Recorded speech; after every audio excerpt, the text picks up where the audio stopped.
Hello? Excellent. I do have a loud voice, so it probably doesn't really matter if I have a microphone or not, but anyway, this is probably better. So that was a really great introduction, so I can just skip all the stuff about me. Last year I attended JSConf.Asia, so it's really cool to actually be standing on stage this time. But what I'm going to do is jump right in and tell you about the talk today. I'm going to talk about variable fonts. We're going to do a quick explanation of what they are for everyone that doesn't know. I will very, very briefly touch on performance, and then we'll just look at some ways that you can implement them to do some practical things, but my favorite demos are the ones that are a bit fun, so there's quite a few of those.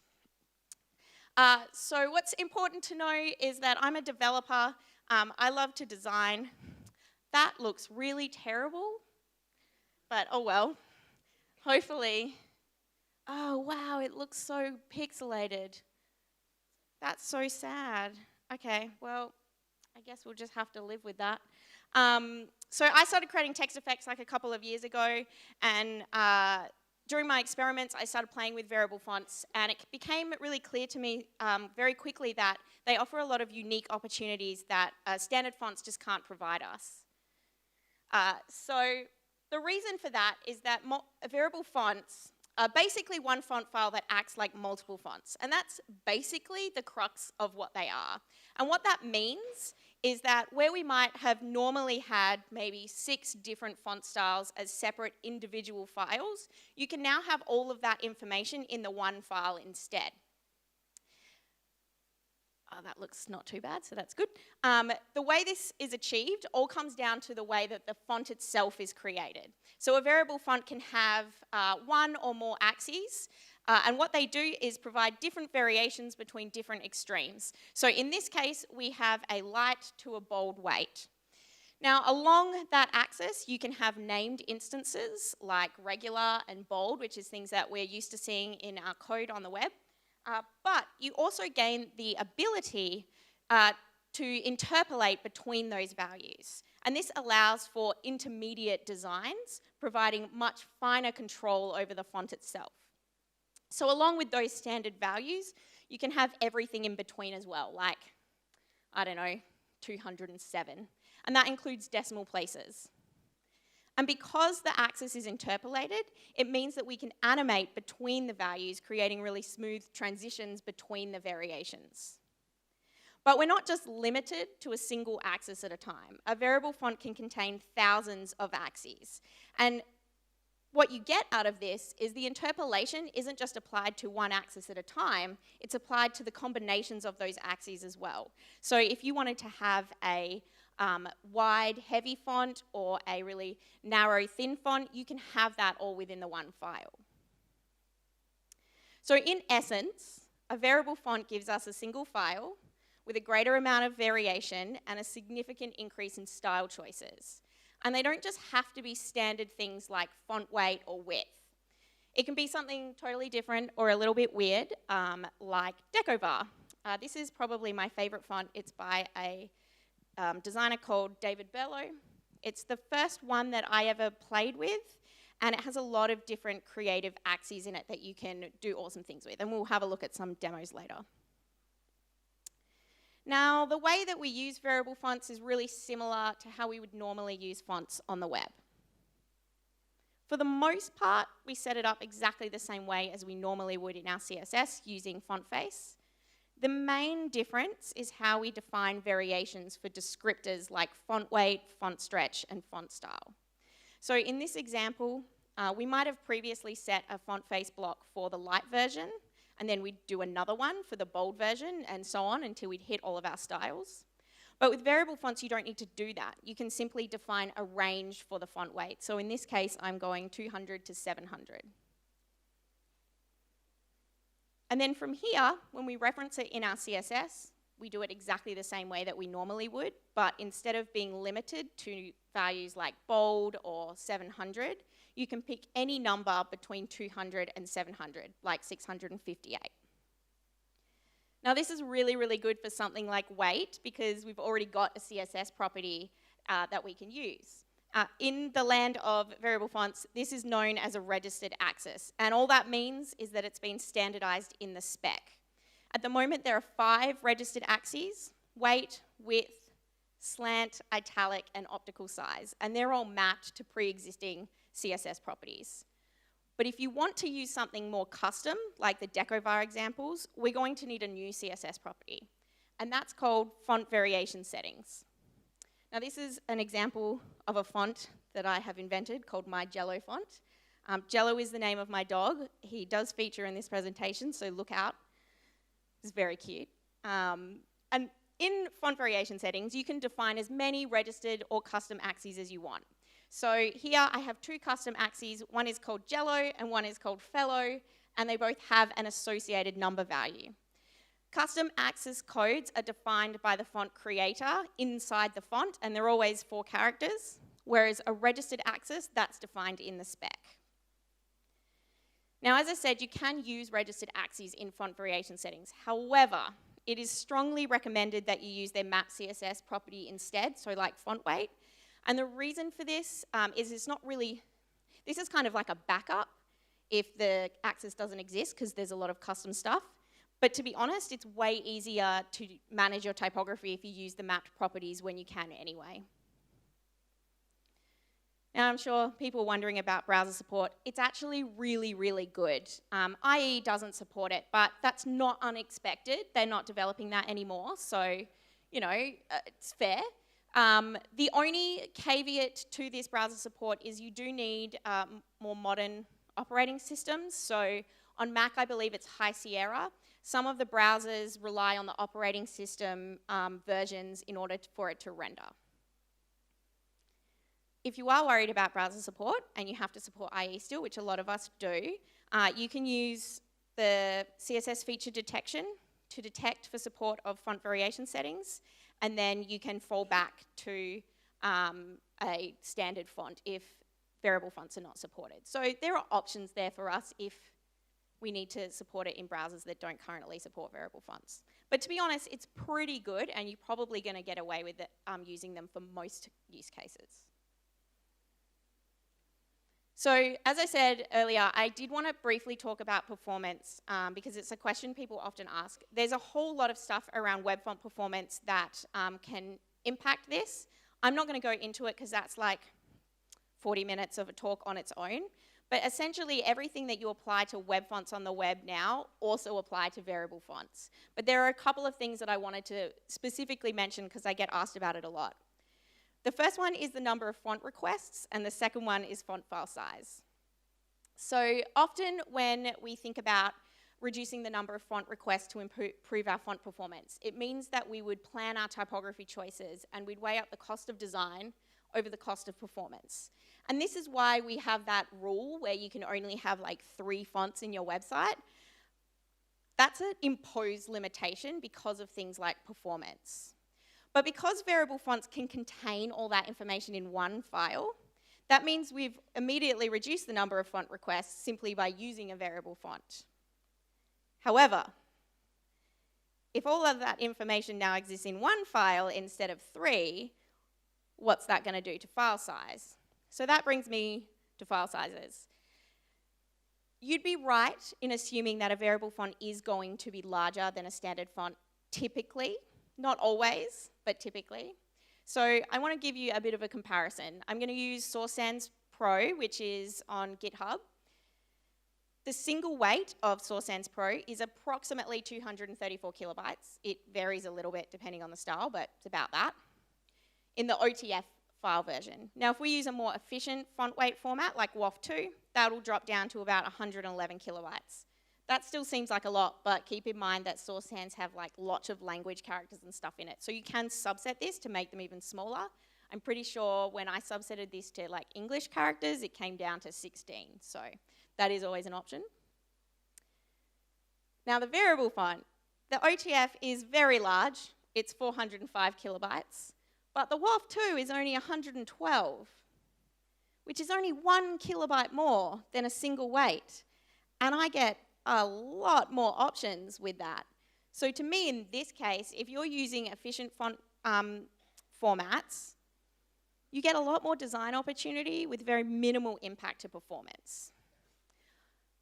But as I alluded to, this is obviously going to depend on a font by font basis. It's not always going to be better to use a variable font. It's not always going to be better to use a standard font. So you do need to do your research and check this stuff out beforehand.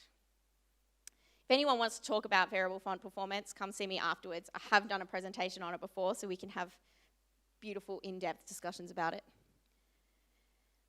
So, we've talked about browser support. We kind of know what they are, hopefully. We talked a little bit about performance and how we can use them in our CSS. We're all across that. With that in mind, now we can start to shift our focus. We no longer need to really trade off design for performance, in my opinion. Variable fonts are a really great way to move past that. And we gain much more flexibility in our design opportunities. Designs which would have previously been a really heavy burden on performance or impossible because of technical limitations like the font weights or whatever not existing, they're now completely possible. And we can start to forget about a lot of the perceived limitations and figure out how we can use this technology to create better or more interesting experiences for our users. And the tone and the intent of our words can be more effectively represented with less worry over the impacts of loading in too many font weights. And more importantly, and this kind of goes towards the first presentation, is that we can start to embrace the learnings and the growth of print design. I am going to add here, the reason I'm not a designer is because of stuff like this. It's really ugly, but it's so cute. So I've left it in. That's my dog's Instagram too, by the way. You should follow him, he's very cute. But unlike print design, right, we can benefit from the flexibility and the interactive nature of the web. Because variable fonts can have an interpolated range of values, we can create animations or transitions with the text itself without relying on things like SVG or Canvas or complex JavaScript stuff. And we can achieve these effects using techniques we might already be familiar with, like CSS animations, transitions, or JavaScript events like viewport resize, scroll position, sensor APIs, that kind of stuff. So what we're going to do now is we're going to look at how we can animate and interact with variable fonts to create things that are practical to use, but also a little bit fun. And we're going to start with that grass effect that I just showed you. So the grass or grow effect uses a font called Decovar, which I showed you earlier. I'm going to use two of its axes. One is called inline and one is called skeleton worm. So this is what inline looks like on its own. It's kind of like a hedge. It's pretty nice. I put my clicker down. I shouldn't have done that. Isn't that great? Yep. And this one is skeleton worm. So at its maximum value of 1,000, it's like little novel things. Now when you combine these together, that's how we get the leaves from the effect.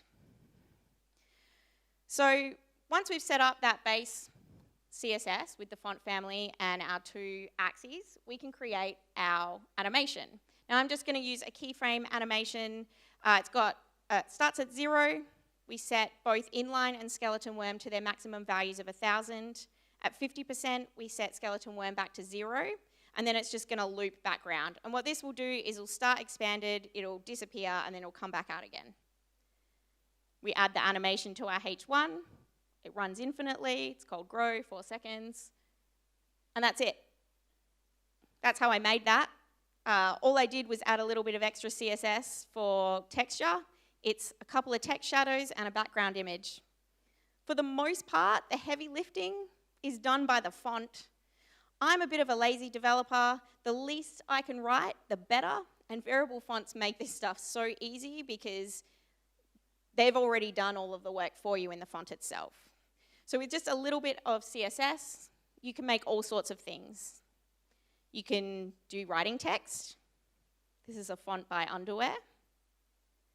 This one's Decovar again. This uses blend modes.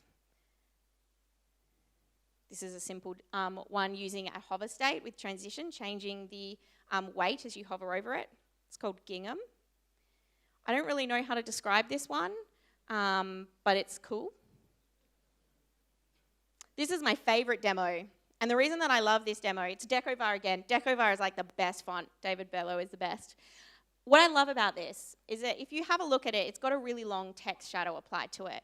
But what it demonstrates is that as you modify the variable font, the text shadow disappears with it.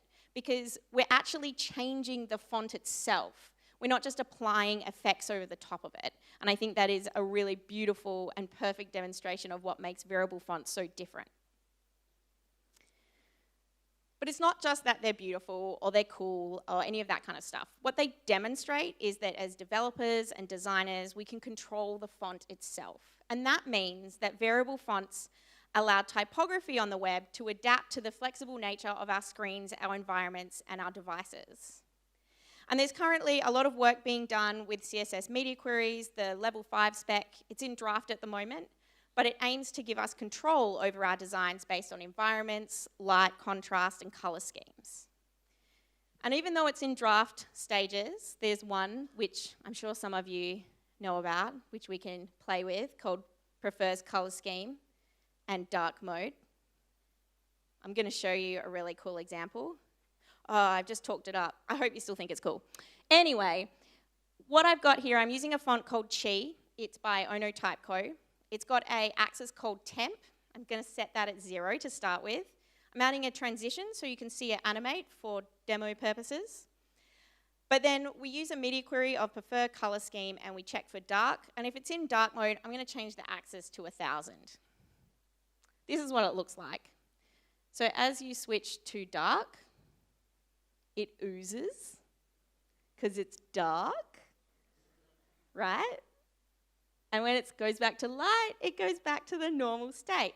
That looks so bad on that screen. At least it kind of works with the ooze, but sorry, the interface is not great. But we can apply that kind of concept to our typography to adjust to all sorts of things like screen width, and that might allow us to change the font weight based on whether the screen is larger or smaller, or other things like width and optical size as well. And where the viewport is wide, we might have more detail, or it's smaller in a more confined space, we can reduce the width of the font. And we can make the most of different JavaScript events like resize, scroll, mouse move, and we can create all kinds of interesting storytelling and experiences on the web. I spent more time trying to figure out what word to put in this than I did writing the code for it to work. I really like this example. It's not everyone else's favorite, but I think it's great. Now, the good thing about these kinds of examples is that once you have the formula for modifying the font, you can apply it to basically anything. And I'm going to show you what that formula is so that you can go away and you can make all sorts of fun things with variable fonts. So what we're going to do is if the viewport size is big or small, like as it changes, we're going to change the font weight as a simple demonstration. The problem is we might have a font weight of, say, 200 to 900 and a viewport size of 320 pixels to 1440 pixels. So we need to align these two sets of values, which are not only different ranges, but also different measurements. So what we're going to do is start off with our minimum and maximum axis and event values, which is what these numbers are. So 200 and 900 for the font and 320 to 1440 for the viewport. It's basically setting the start and end points so that it doesn't just go on infinitely. So now that we've got our minimum and maximum values, we're going to get the current viewport width, so the current event value. And we can do that with something like window.innerWidth, for example. Now, once we have that, what we want to do is change the pixel values to something more usable. So we're going to convert it to a decimal place. So what we do here is we take the current size that we just set with window.innerWidth, and then we minus the minimum size of the viewport, and then we divide that by the maximum minus the minimum. And that's going to give us a value between 0 and 0.99, which we can then use to determine what our font weight is going to be. So we take that new decimal and we multiply it by the minimum weight minus the maximum weight, and then we add the maximum weight back on again. What that's going to do is give us a value between 200 to 900 based on the viewport size. Then you can update the value in your CSS however you normally would. I'm using CSS custom properties. I have a custom property called weight. So I'm basically saying update my custom property of weight with my new calculated font weight, and then that will update it in my CSS. So you can chuck that in a function or something like that. And then what we're going to do is add an event listener for resize, chuck our function in there, and what that's going to do in its simplest form is change the font weight based on the viewport width. Now you can do all sorts of things for performance and stuff, but in its simplest form, that's what it does. And it might be something like this. Oh, wow, so pixelated. I'm so sorry. Now, what I'm doing here is I'm actually changing the font weight based on the viewport width. So as it gets smaller, the font weight gets heavier, and I'm changing it at different rates depending on the paragraph. But what I'm also doing is changing the width of the headline so that it doesn't wrap onto a new line. And what this means is that I can maintain the integrity of my design rather than just wrapping it onto a new line and stacking everything. And I think this is really valuable and really, really useful when we're talking about all of the different screen sizes and devices that are out there now. And as I said, this code can be used to change all sorts of things. When I made this, I didn't associate it with the fact that my phone is completely smashed, but it's actually quite funny in hindsight. So this uses the device position and orientation, or we can do something really interesting. This one will respond to audio input, so I'm going to switch in a minute, but there's a couple of things I wanted to mention about it. Special thanks to Ruth. I don't know if she's here yet, but she's going to be here doing stuff tomorrow. I originally wrote the code for this with a library, and I didn't think it was quite right, and she gave me some new code for it, which is super cool. All right, let's try switching. Okay. So I'm just going to let it use my microphone. Yay! Woo! I have a really loud voice, so it triggers it. I probably shouldn't have made it so sensitive. But as you can see, what's happening here is it's responding to the sound of my voice, and it's taking that audio input and reacting accordingly. And this is really interesting for things like conversational UIs, so that you can visually represent the tone or the intent of a person's input. So like if they're really loud, maybe it's like super bold, or if they're really quiet, maybe it's, you know, really thin. And I think this is like a really cool future possibility for us as things like the Google Home and Alexa become more and more prevalent. So, what's next? Oh, this one.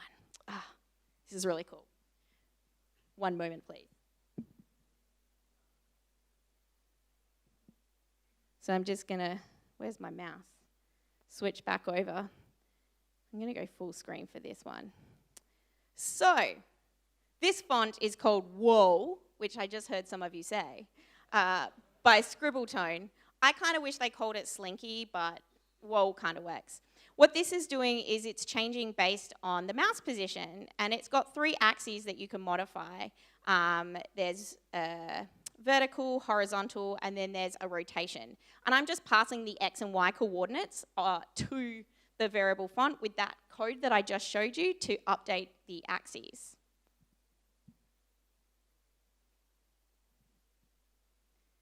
I really like that example because the font's so cool. The thing to note about this is that essentially, again, all the hard work is done in the font. Like, that is an incredible creation, what they've done there, and it's just simply spectacular.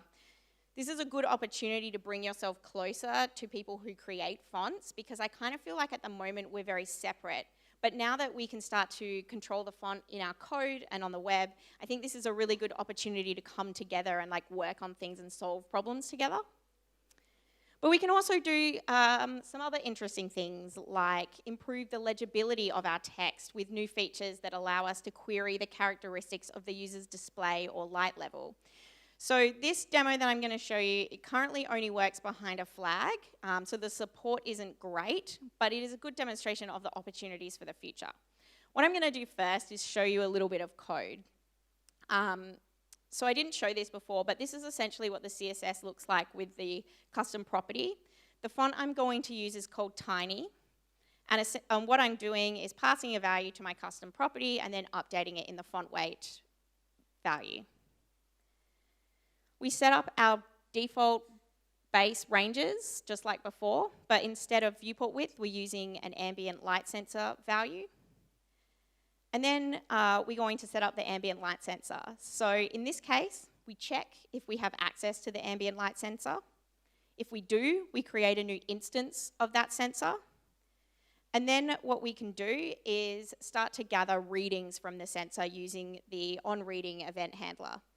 Now, the reading frequency is decided by you. You can pass an optional value to the sensor's constructor, and that will specify the number of readings per second. I'm not going to do that for simplicity, but you can do it. And then what we do is we pass that same function that I showed you before. I've called it fluid axis variation, with all of our values, including the sensor.illuminance reading, which is what we get our current value from.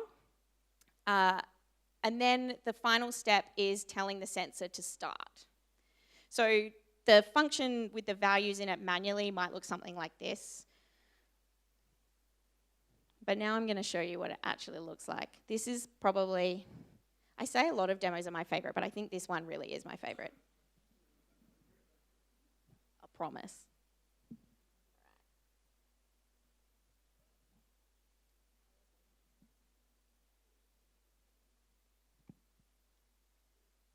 All right, I'm just gonna get my handy device here. I'm gonna change the light input. So, sorry if I'm shining my light in anyone's eyes in the front row, the perils of the front row. So what I'm doing is it's detecting a change in the light around my computer laptop sensor, and then the font is responding to it. Now this is like really cool, right? It's responding to the user's environment, and you can use this to change the way things are represented in low light environments to improve legibility, accessibility, and usability of your sites. But also, and this is fun for me, you could create some really cool like storytelling experiences. Like if it was really dark, you could make some like cool thing where it gets all dark and creepy. Or the reverse of that, unicorns could appear to make people feel safe. Unicorns. I wish I wore my unicorn pants instead of my space ones. We'll have to like work that out next time. Hang on 1 second while I switch back. Cool. So basically, it's only because variable fonts give us this more greater control over each of these elements that we can start to fine-tune the different font characteristics to maximize the legibility, the readability, and the accessibility of our website text. And while they might seem a little bit trivial, and you might be like, well, I'll never use that, they're demonstrations of the possibilities. And like I said, like this isn't just about fun stuff. It does give us an opportunity to respond to our users' environments and at their unique circumstances. It's a level of control over fonts that's unprecedented for us. And I hope by the end of this conference you'll agree, but in my opinion, it's never been a better time to be a developer or a designer on the web. Variable fonts are just one of the many things that open up doors that have never existed for us before. And we can combine these things in any number of ways to think more creatively for our users and to solve problems in more creative ways. And with variable fonts, at the very least, we have the opportunity to improve performance, but at its best, we can make websites that are more usable, more accessible, and more meaningful. And that, to me, is what gets me really, really, really excited about the future of web typography. So I have some resources which I'll share out. Should follow Ruth for her awesome audio stuff. Specifically, though, I made this website. Where are we?